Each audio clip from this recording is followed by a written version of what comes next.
The number one thing that I see people bailing out of their calling, their vocation or ministry or quitting a church, the number one thing is pain. It's about time because we're going there. Hi, podcast family. My name is Bianca Juarez Olthoff, and if you are new to the podcast or someone shared this podcast with you, it's called We're Going There because I like to create a space and place for people to come to the table and have honest conversations about topics, well, that many people don't want to talk about. Now that season 9 is complete and we are preparing for a fabulous 10th season, I asked producer Madi if we could do a series on what I see that's going on culturally. Now, this is not an easy breezy topic and I get it, but I think it's an important one. And I think that your life's going to be better by listening and engaging.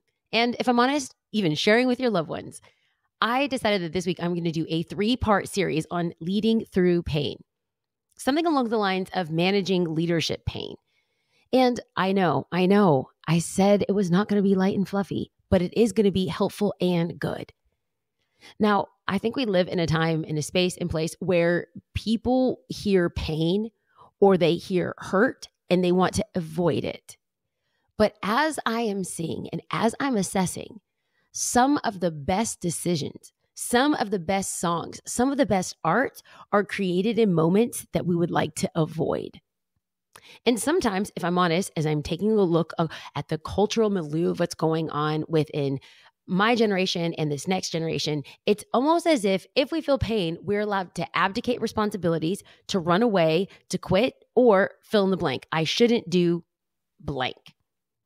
And what I want to do in this 3-part series is kind of flip the script and remove the privileged position of pain being the thing that we use to vacate, to deuce out, or to leave our responsibilities. Now, I understand everyone's going to have opinions about what I'm about to say. And I think that people are going to have opinions because I'm very clearly not giving answers. What I'm giving you are things that I've learned in this season of leading through pain. And again, I'm not going to be prescriptive, as in prescriptive is me telling you what to do. This is what I'm prescribing that you do. Nope. I'm describing things that I've learned and things that I've seen in 15 years of leadership. So let me start with this. I am going to mention somebody's name, and I'm mentioning their name not as like a subtle flex or a humble brag. I'm mentioning their name because they're worth mentioning. A couple weeks ago, I had a poignant conversation with one of the best leaders that is alive on the face of the earth right now. He is a thought provoker. He's a writer. He's a podcaster. He's also a pastor, and his name is Craig Rochelle. Pastor Craig has really shown up in this season for me. That has been such a gift. And I had a conversation with him a couple weeks ago, and it was all about managing and leading through pain. And I walked away from that conversation with this profound sense of awe. And I realized this is too good just for me. And if I'm learning anything in this season, if I have access to anyone or anything that is life-changing, you better believe I'm going to share that with people. Listen, I don't want to gatekeep. If I hear something good, if I learn something awesome, I want to share it. Why is that? I'm passionate about people not having to endure a long learning curve. As in, if I'm learning this at 40, what can you learn at this stage and age of life? If you can be further along emotionally or psychologically or spiritually than I am now, then that's a win. I want to set you up in a greater season. So Pastor Craig, he's like the king of practical, okay? Give that man 3 bullet points, 5 ways, and 7 tips, and he will change your life. But this is where I have to Biancify his wisdom because I'm always going to be the girl that's going to root it back in scripture. Yes. We all know this. I've said this 1,000 times before. I'm a word nerd. So someone can tell me something that's really good and really true. My natural reaction is going to be like, yeah, but what does the word of God say?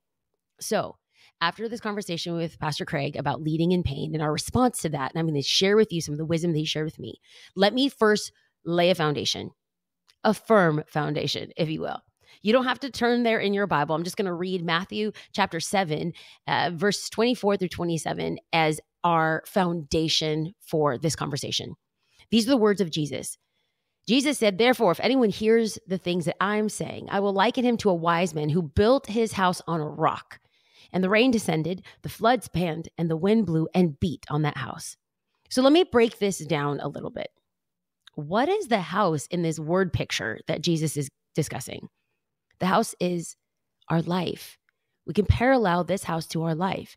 And so in the conversation that we're going to have today, discussing pain and leading through it, I want to tackle it in two different ways. I want to talk about personal pain and professional pain. Yes, I love alliteration. A little alliteration in the nation never hurt nobody.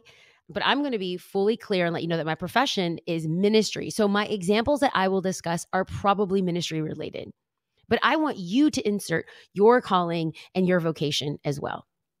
As we dive into this, I was kind of on the fence about whether or not we would do these bonus episodes and whether or not they would be beneficial. And then today, of all days, I'm picking up a friend at a hotel in Newport Beach, California, and I run into podcast listener Kristen Reinhardt from Germany. Yeah, friends, we have listeners from Germany. And she said that she really appreciated the podcast. And when I told her, oh, this is so great, because I was on the fence and I debated, is anyone going to care about leadership pain? Is all the work that I'm putting into this series going to matter? And meeting her today was a God wink, like a little kiss saying, keep on going. So shout out to Kristen and any other podcast listener, especially outside of the United States. Hey, auf Wiedersehen, danke schön. I'm really glad that you're here, Kristen. All right, so let's break this down. Let's break down Jesus' words and parallel that to our life as we dive into leading through pain. In life, there will always be a moment where you are faced with some sort of trial, trauma, or tribulation, and that will cause and inflict pain. And people will tell you when they see that you're in pain, they will respond more often than not with, oh, you're in pain, you face this loss or you face this trauma, you need to take 6, 9, 12, 15 months off, be a hermit, isolate yourself, or you just won't heal and you're going to bleed on everyone. Please hear me. I think that intent and that sentiment is not only wise, that's awesome. I mean, I'll be honest with you. About a year ago, there was a lot of things that were going on in my life. And someone had suggested, hey, I think you just need to take a full year off. And I started asking questions and saying, a full year? A full year of what? And they went on to say, a full year of stepping away from this and stepping away from that and putting that down and putting that down. And I was looking at them confused. Not only am I thinking realistically, like I have bills to pay, I have rent, I have a car note, but I'm also just thinking about the things that I'm responsible for, the people I'm responsible for, and honestly, the call upon my life that I'm responsible for. And as they were talking to me, I realized that their position was that of privilege. They had wherewithal and they had resources and they had connections and they had people so that if they needed to take 6, 9, or 12 months off to heal, to be isolated or to have a prolonged vacation where they could sit and contemplate life, they had those resources that I didn't have. Again, you're hearing me say, that sounds amazing. If you can take 9 months off and your business doesn't fail and your family doesn't fracture and your bills get paid, hey, amazing. But for the normal people out there, people like me and maybe like you, I'm raising a red flag and I'm blowing a whistle because that position is for a very different type of person. And if I'm honest with you, it's a very privileged position. I would say 9 times out of 10, we are not going to be afforded the luxury of going on a holiday or a vacation that would feel like a place or a time to rehab or recoup. So over the course of the next 3 days, I would like for us to have a game plan for our pain. Even if you have the luxury of taking 6 months off to mourn or to heal and whatever that you've gone through, hey, when you go through that season, it is so important that you know what to do in that season. Because the truth is, let's say that you get 6, 9, 12 months off to figure out your life and recoup and be healed and restored. If you have that space, but you don't know what to do in that space, you could waste that space and waste that money if you don't have a game plan for how you're going to heal. So what I drive hard as a leader within our church culture and with our staff, the staff that I lead, I constantly will remind them, if you can't steward 1 day off for your Sabbath, what makes you think that you will change if given a long-term sabbatical? If we don't have a game plan for our Sabbath, if we don't have a game plan for our time off to heal, recoup, and restore, then we will leave feeling equally exhausted and still depleted. So let's pop back to the Matthew passage really quick.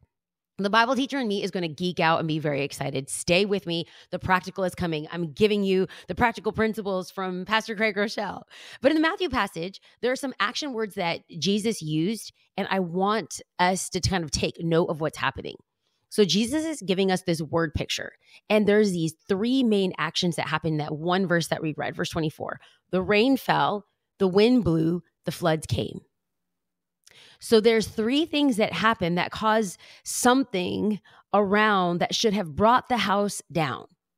This is a storm of epic proportion. Jesus gives these descriptions that are very, very vivid. And it reminded me of an article that I read in Time magazine. This was several years ago. But in the United States, the state of Texas is known for a lot of hurricanes. And there was one particular hurricane that came in through the water in a port city in Texas, and it decimated this town.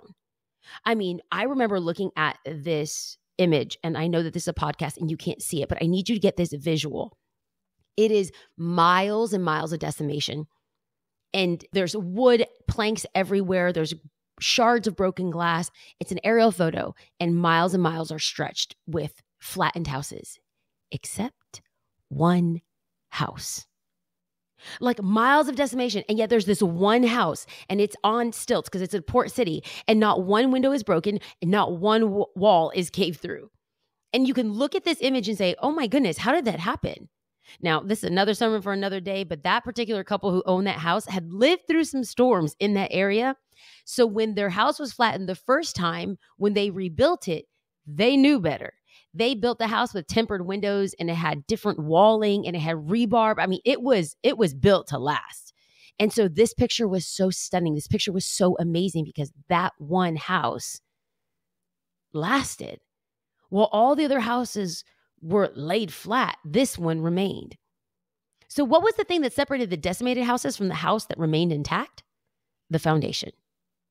The reason I'm hosting this series is because I'm trying to tell people and teach people everything that I've learned, the mistakes that I've made to expedite your leadership growth.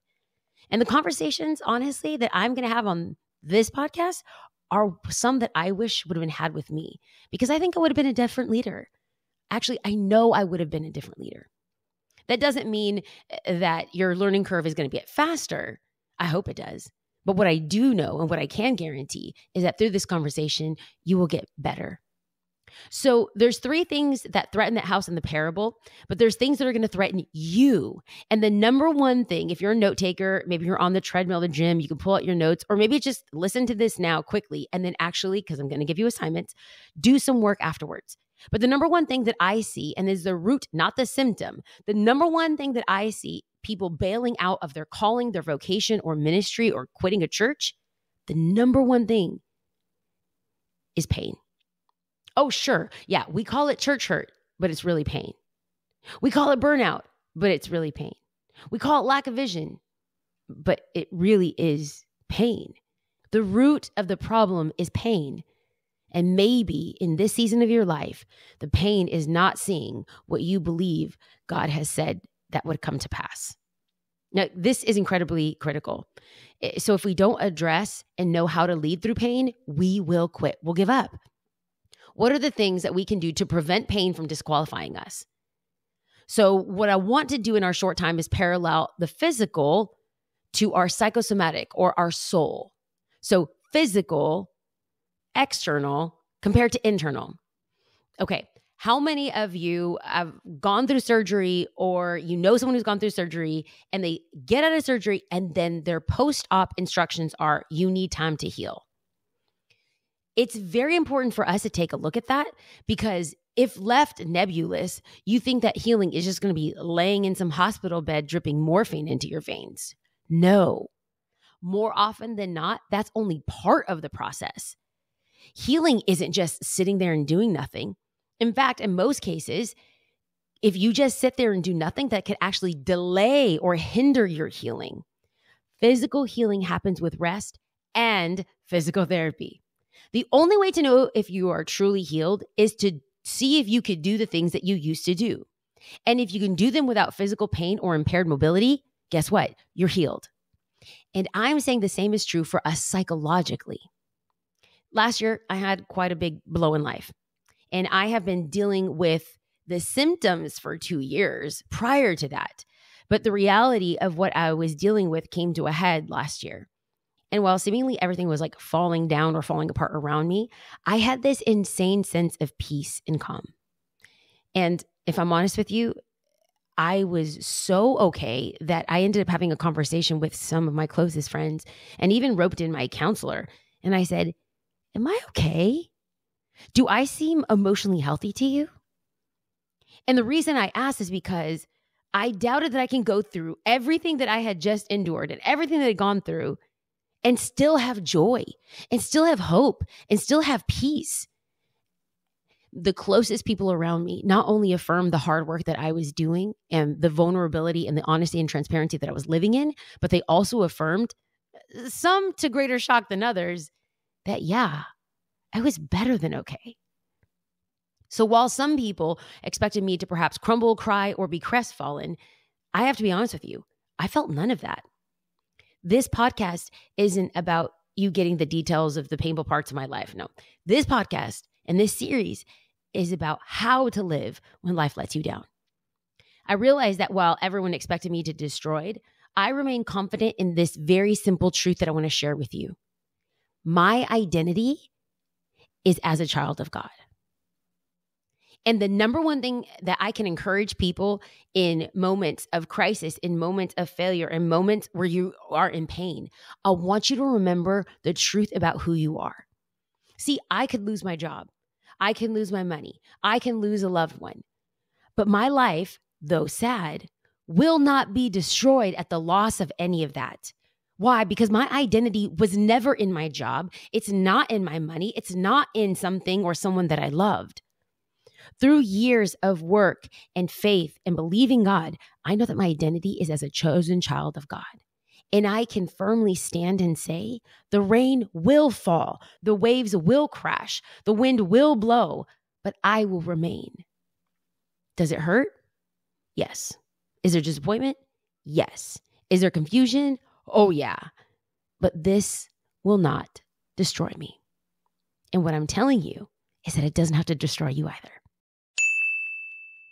Hi friends, I'm interrupting this podcast to let you know about Home Chef. HomeChef.com is an at-home delivery system, and what I like most about it is that you can get easy to cook options, or if you're an aspiring chef like me, you could actually try something a little bit more daring with their culinary experiences. If you don't have time or patience to meal prep or grocery shop, then this is the thing that's going to make it the easiest for you. In fact, I get mine delivered on Sundays, and when I get home from church, I whip something up right then and there. Not only am I saving money rather than going to Uber Eats or DoorDash, I get to make it at home.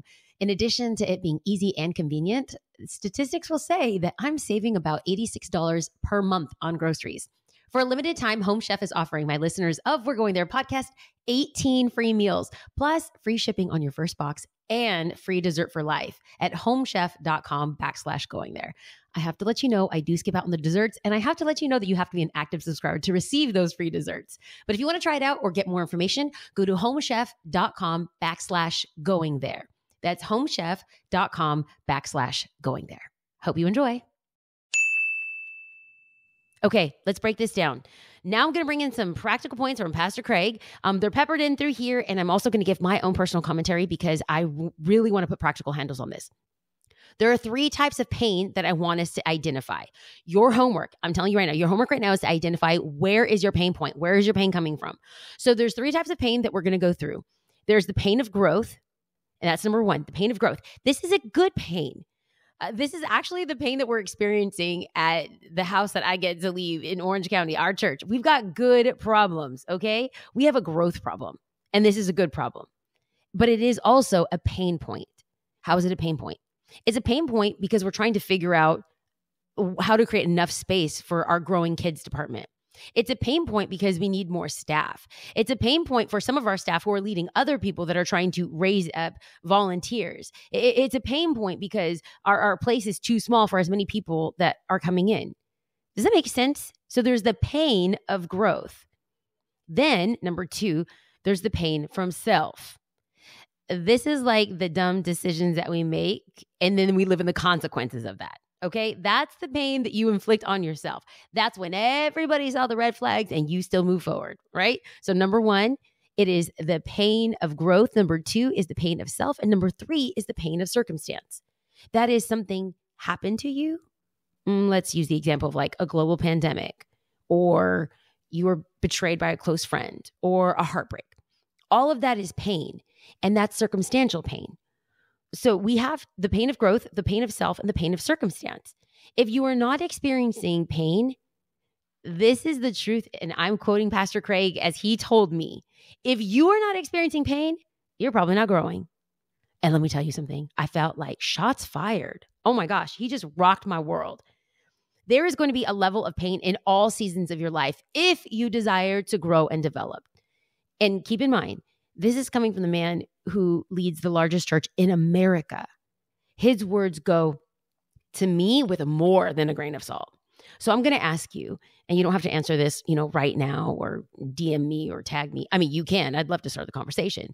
But I'm wondering, where are you at? What is the pain that you're dealing with? Maybe it's financial. Maybe it's marital. Maybe it's ministerial. Maybe it's your calling. Maybe it's your vocation. But I have to ask, and I want you to identify, what pain are you in? And as you identify that, this is like a freezy and a funsy that my mentor had told me. He said, don't make a decision in the valley. If you are in pain, that's not the time to make a decision. You could feel pain. You could write a pros and cons list, but do not make a decision in the valley. You're going to want to wait until you have a higher heights for a greater clarity and perspective. Now, if your decision in the valley is the same as the mountaintop, praise God. But more often than not, you're going to have a different perspective and a different altitude, which is going to give you a better attitude, and it'll help you make a better decision. Okay, so assignment number 1, identify what pain you are living in right now. And if you don't have pain, maybe ask yourself why. Have you taken your foot off the gas pedal? Are you looking for comfort over your calling? Have you stopped caring? Are you numbing out? I'm going to add to this discussion that there will be 2 things that will stall our healing. What are some mistakes that will stall our healing? Okay, so if you're in pain and the point is to get healed, I just want to flag this really, really quick. We're going to make this super practical, but I have to tell you this because as I'm talking to people and leading and walking our staff through this, because this is content that I shared with our staff as well. Like I'm so desperate about people learning how to thrive in the midst of transition, in the midst of pain, that I have to include all these little details. So here are 2 things that will stall us in our healing journey. Number 1, denial. Okay, so we've already identified the 3 types of pain, and then your assignment is to figure out what pain you're in. Now, here's 2 things that will stop you from healing quickly.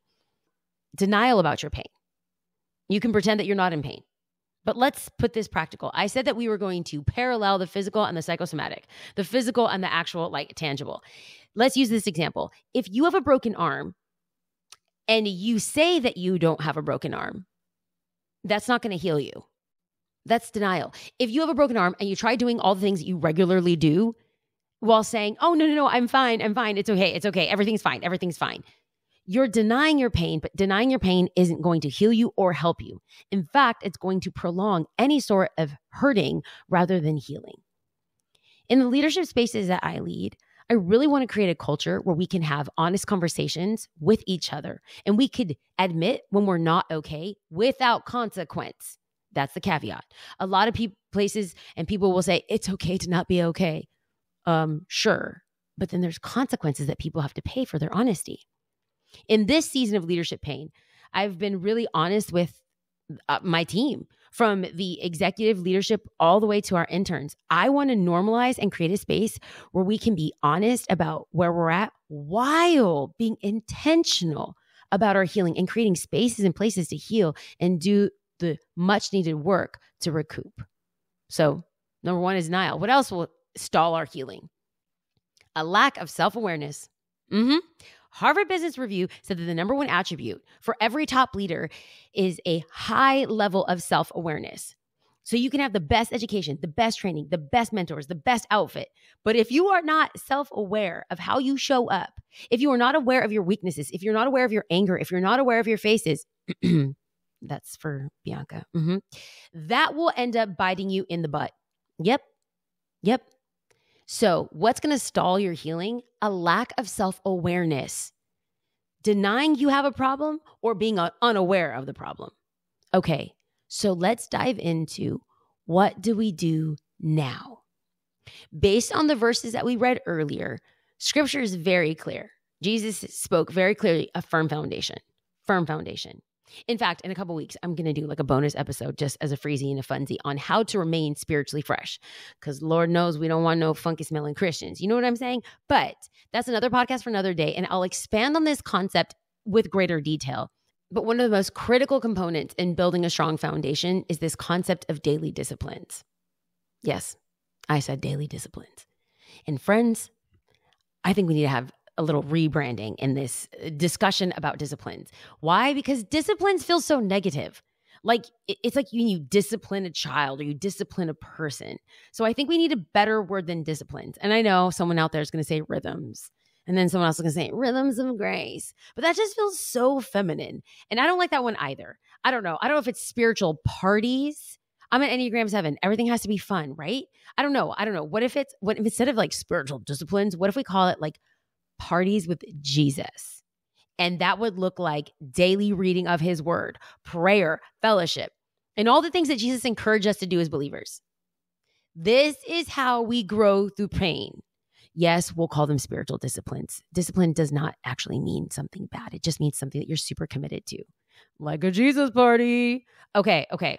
So above everything else I'm going to give you, all the practical points are things that I learned from Pastor Craig. But I'm just going to say, build a strong and solid foundation with daily disciplines. Get into the word of God. Throw in some worship music. Have accountability. Be in a small group. Okay. Now let's go practical. The number one thing that you can do on your road to healing is acknowledge the problem exists. Acknowledge there is pain because a problem exists. And I'm going to push this one step further. You can't just say that something's wrong. You actually have to name it. You actually have to identify it. You cannot solve the pain unless you acknowledge that there's a problem. Name the pain. And to make sure that this feels clear, I'm going to give us some words. I'm not trying to fill in the gaps for you. I'm just giving you examples. So, what is your pain? Are you overwhelmed? Are you sad? Are you depressed? Are you in debt?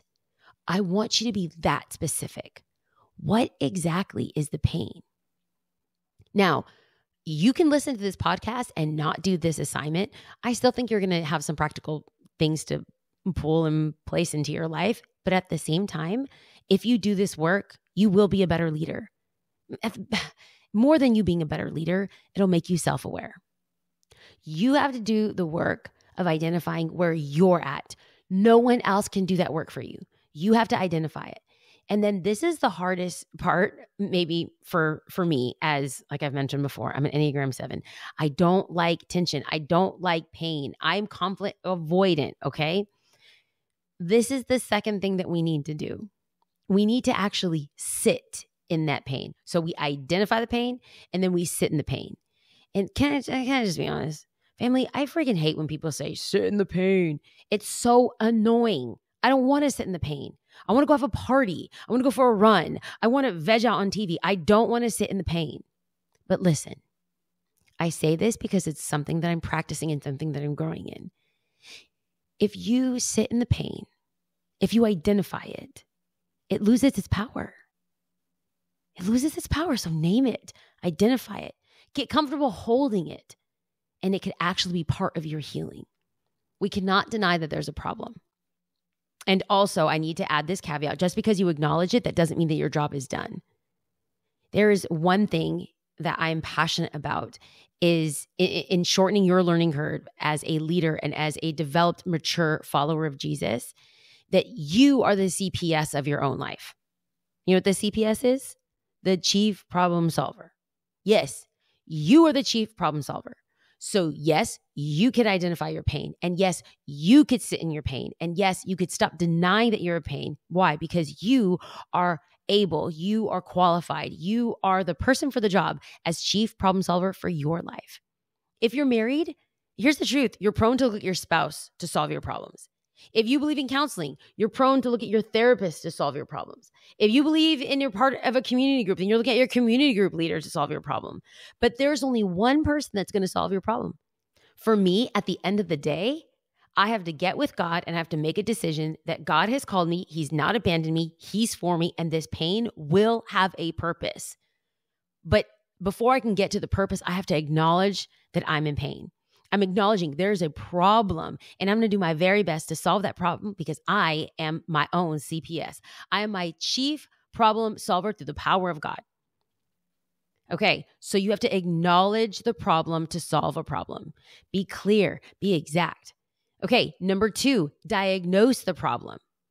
Number 1, acknowledge the problem. Number 2, diagnose the problem. What exactly is the cause? What is the cause of the problem? I'm going to go ahead and use this therapy term. And yes, I'm saving you guys lots of money from all the therapy that I've learned and I'm giving it to you for free. But as my therapist has clarified, what is the issue behind the issue? What is the feeling behind the feeling? In 2021, I started noticing that I was having a lot of anger. It wasn't external. It was more like internal. I was internally raging, but I knew it wasn't anger per se. And I couldn't figure out what it was. And my counselor walked me through this exercise. Okay, what's the feeling behind the feeling? And what I was expressing, what I was feeling was anger, but the feeling behind that feeling was a deep and profound sadness.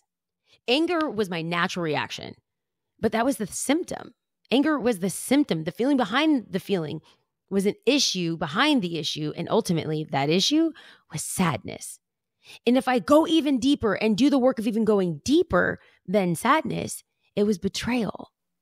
On a road to healing, we have to do the hard work of identifying the feeling behind the feeling. Otherwise, we're not going to get healed. You're going to stay in the acknowledgement of it, okay? Oh, I know what my problem is, and I'm going to hold on to it, okay? But we have to diagnose the problem. What's the issue behind the issue? What's the feeling behind the feeling?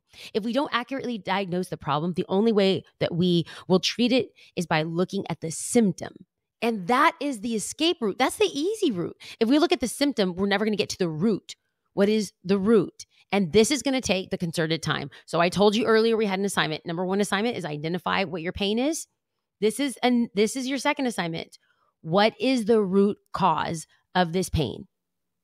When I walked our staff through this once a week, we have a meeting where I get to just infuse culture, DNA, values, leadership, and I walk them through a lot of this content as well. And I actually told our staff, I need you, like you're getting paid. I need you every single week to take at least an hour in your schedule, put it on your Google Calendar, and I want you to sit there and I want you to do a temperature check, not of the Celsius or Fahrenheit. I need you to do a temperature of your soul. What are you feeling? And then what's the feeling behind the feeling? Not too long ago, I was able to walk myself off of not a ledge. It was a curb. It was a dramatic day. But I was feeling overwhelmed with this particular emotion. We don't have to go into what the emotion was. And I found myself wanting to call a friend. I found myself wanting to eat bread. I found myself wanting to watch Netflix. And it wasn't until I identified the issue behind the issue that I was able to address it. And let me encourage you, the more that you do this, the faster it becomes. The more that you identify where the pain point is and the root of that, the easier it will be to make better decisions, not just for our now, but for our future. And not just for the now, not just for our head and our heart, but for our soul. Because if we don't accurately diagnose the problem, we're only going to treat the symptoms. Okay, so let's flesh this out and let's put like some skin to it. Again, my perspective is within ministry and running a nonprofit organization. So that's going to be my context. So if you are on my team and you're telling me, I can't build my team because everyone's lazy. Maybe. Is that the root or is that the symptom? Is it that they're lazy or have you not casted the right vision? What is the accurate diagnosis? And finding out the accurate diagnosis, that's going to take work. So everything that I'm asking you to do in the personal, you're going to have to do this in the professional as well. And in my case, the ministerial side as well. Because it's pain, I don't know what area of pain you're going through, but the faster that you're able to diagnose it, the faster you're able to heal from it. I need to pause and just address the goal isn't to heal fast. The goal is to be healthy. And the more you do it, the easier it becomes. Why? Because healthy things grow. Okay, number 3, So number one, we've acknowledged the problem. Number two, we've diagnosed the problem. And now this is the action part. All of this has been theoretical. And now we're going to make it very practical. Treat the problem. Okay? So we've acknowledged it. We've diagnosed it. Now we have to treat the problem. And we get to ask ourselves, what needs to be fixed? Who can or should speak into this? What is needed to heal? Now, again, my perspective is ministerial, but I'm also going to kind of tell on Christians for a second. As Christians, we're prone to go straight legalistic. Like, I got to read my Bible, spiritual disciplines. I got to pray more, spiritual disciplines. I need a spiritual director. Well, maybe that's true. Or maybe you need to get your hormones checked. Maybe you need to see a therapist. Maybe you need a nap. Maybe you need to eat. Maybe you need to change your workout schedule. I think sometimes we are prone to go hyper spiritual and then we forget the practical. And there's so many times when we're in pain that we need to pause and check in with ourselves. What does our body need? Sometimes we just need a good, healthy meal, Sometimes just eat the bread because our body needs some complex carbohydrates, all right? And treating the problem is going to be crucial to us healing quickly because we're going to, as just in our humanity, we're going to go to the easy, quick fixes. We are going to want to numb out with television. We're going to try to numb out with food. We're going to try to numb out with escapism or disassociation.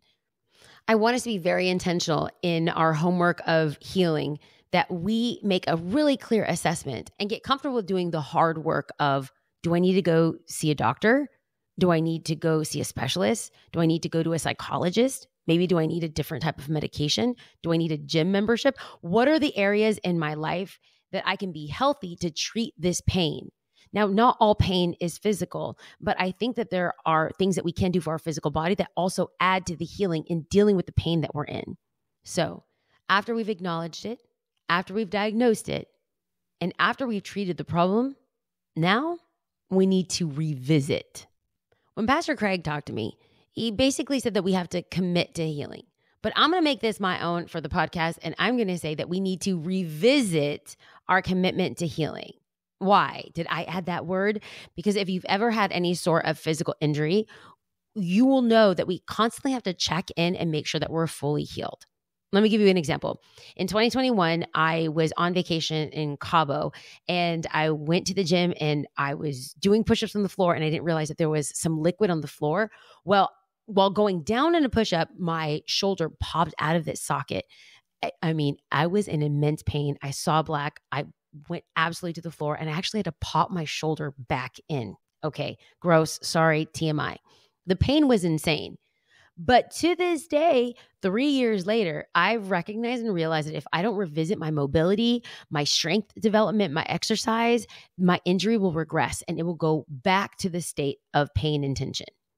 So you have to be committed to the healing process, and you have to revisit those areas of pain to make sure that we are okay. So as we talk about this and as we continue to unravel this over the next couple of days in leading through pain, the question I'm asking is, are you interested in your healing, or are you committed to your healing? Because all of us are facing pain. If you're growing, you're in some sort of pain. So are you interested in healing, or are you committed to healing? My goal, not just through the next couple of days, but my goal for every single one of you as we journey through podcast or life or ministry together, is that you step into the roles that the Lord is calling you to, whether inside or outside of the church. For me, in this season of my life, one of my assignments is to make the best leaders and to give them the things that I never had. I wrote this series and I'm investing my time because I had to ask myself, who will these podcast listeners be because of the investment that I get to deposit into their life?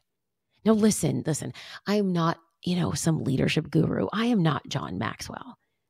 But the little that I have, I'm going to share that with you. And so now I'm inviting you to step in to do the work of healing from the pain. So as we wrap up, what pain are you currently in personally and professionally? What is the root cause of the pain? Not the symptom, but the main issue.